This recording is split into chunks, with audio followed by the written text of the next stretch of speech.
Hey everybody, Gordon from the Board Game Barrister in the Oak and Shield Gaming Pub here. I tried to do this via Facebook Live, but the upload froze midway through, so we're just going to record the whole shooting match in one go and then upload it afterwards. So hopefully that works out. So here we are.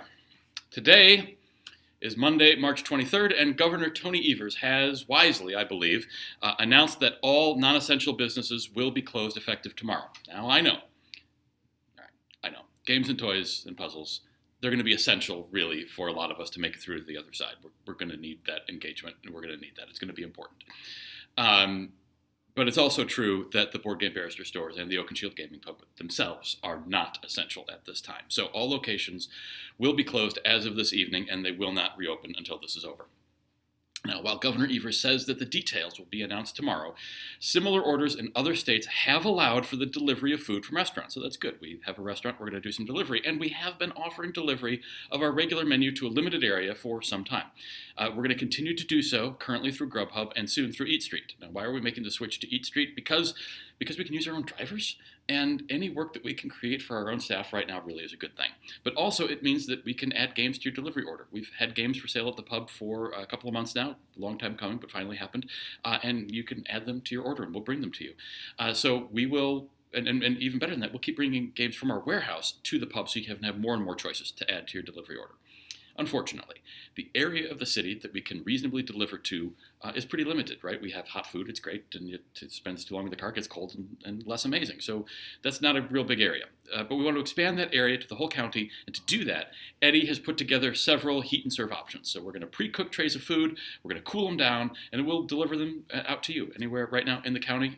We'll learn from that if we need to make any changes. But some of the great barbecued pork that he makes, mac and cheese, his brisket, which is fantastic, something that we've only been able to offer to catering people before is this amazing chicken that he makes. It's going to be great.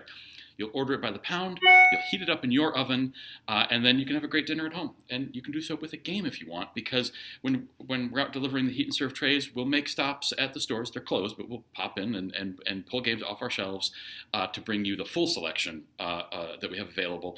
We'll use our Barrister Personal Shopper service for that. There'll be a link below to take advantage of that. So that's us still trying to make your lives better through this pandemic with games, toys, food, and all of it delivered. It'll be great fun. So that's what we're trying to do.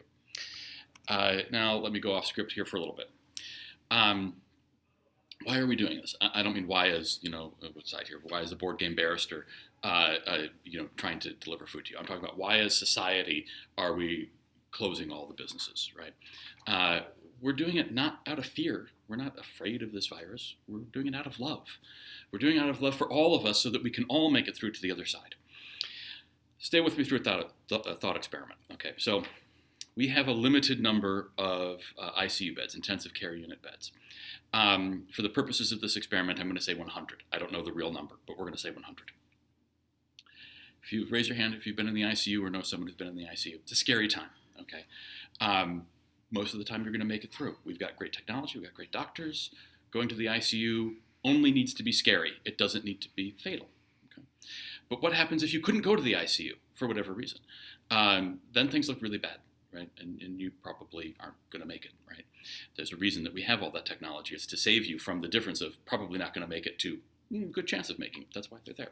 So if we have 100 beds and you're the 101st person, or someone you know is the 101st person, things look really bad for 101, right? We don't like that. So what we're trying to do is make certain that we never go above 100, right? Because we love everybody, and we want to make certain that there's always a bed for the people who need it. So we're closing all the businesses to reduce that contact, to reduce the spread of this disease, bringing the hammer down to keep the spread of this under control so that the number of people needing the ICU is always below 100. We're going to do that for a while. Now, this is just my guess. As someone who's been on the planet for a while and has paid attention and once upon a time knew a thing or two about science. But my best guess is we're going to be in this state for about a month. Maybe the governor will say something tomorrow, maybe he won't, but I'm planning on it being about a month. When we come to the end of that month, are we just going to open everything back up and back to normal? No. And that I don't think is a realistic expectation at all. Things are going to open up a bit. That might include our stores. That might include our restaurant. It might not. We don't know. I don't know what that's going to be like overall. Here's the important part. It's going to change. Because here's what I'm expecting. Remember that we have 100 beds to go around. People are still going to be getting this disease and other diseases. People are still going to have heart attacks and all that sort of thing. And we still want to keep the number of people who need those ICU beds below 100. And so that means that someone is going to be getting a report on their desk every day and saying how many people are in the ICU. And if that number crosses a threshold, I'm going to say 95, right? If it's below that, then we can keep things open, right? When it crosses that threshold, it gets to 95, 96, then we're going to be told to stay at home.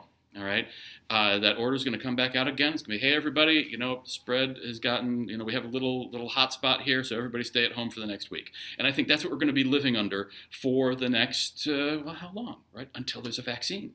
And vaccines take a long time to make. Could be years, right? But I doubt that. All the smart people are saying it's going to be 18 months, maybe 12 months. So a year and a half, okay? So the rest of 2020 and most or all of 2021. That's what we're going to be living with. That's going to be the reality. Things are going to shift, different parts of the country, different parts in time, going to be opening, or we're going to be told to stay at home. Hey, you can go out and mingle in groups up to 10, groups up to 50. Bring it back down, stay at home. That's where I think that's going to be. So that's why we're doing all this, to keep the number of people who need those ICU beds below our capacity of the ICU beds. And maybe the capacity of those ICU beds increases. Fair enough. All right. So let me go off script a little bit here, even a little bit more, and do something that I really don't do, and that's let me get political for a little bit. You may have heard the phrase, we the people, right? We say it all the time. We have some elected officials who apparently behaved for their own interest. They behaved for me, right? And they knew about this coming pandemic and chose not to act. We could have had more warning. We could have had more beds getting prepped. Lots of things that could have happened, but they didn't do that.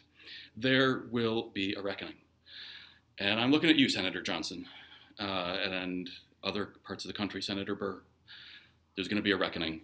I don't know who it's coming from. I don't know where it's coming. But we exist for the people. We, the people, not me, let me sell my stocks, okay?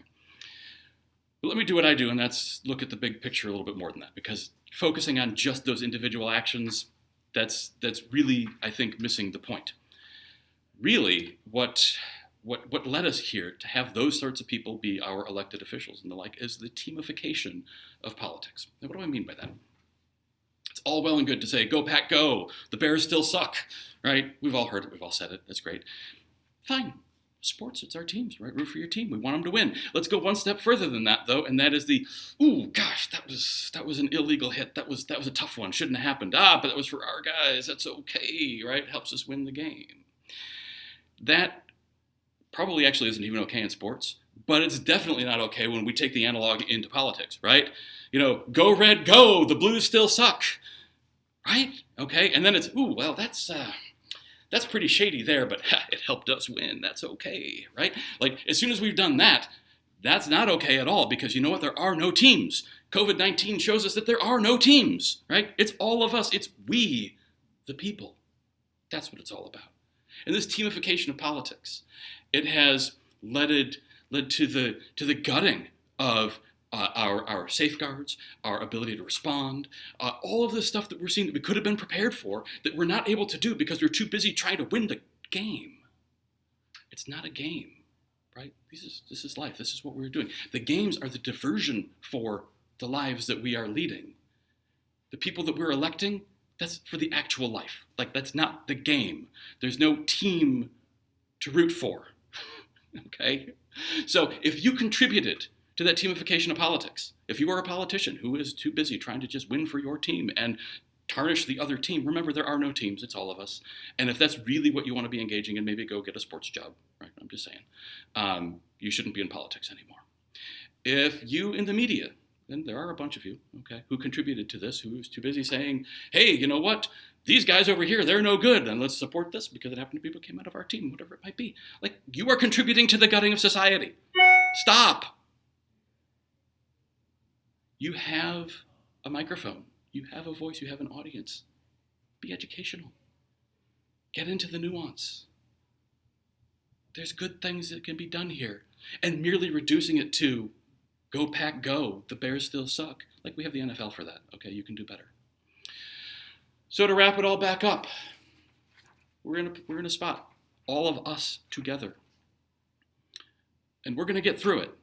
We don't need to be afraid. We're all going to get through it together with love to come out the other side a better, more compassionate group of people. We're going to do our part. Games and toys and some food, that's what we do, right? Think about good old Maslow's pyramid, right? I guess now we can't actually give you some food, right? We'll bring that to you. But you know, what we've always offered is the top of the pyramid, right? It's not essential, okay? Until it is, because it's why you want to live. It's the thing that brings us all together. And we're going to keep doing that to the extent that we can. But that's just so that we can all get through this together and come out the other side. And I'll see you there. Till next time, be well.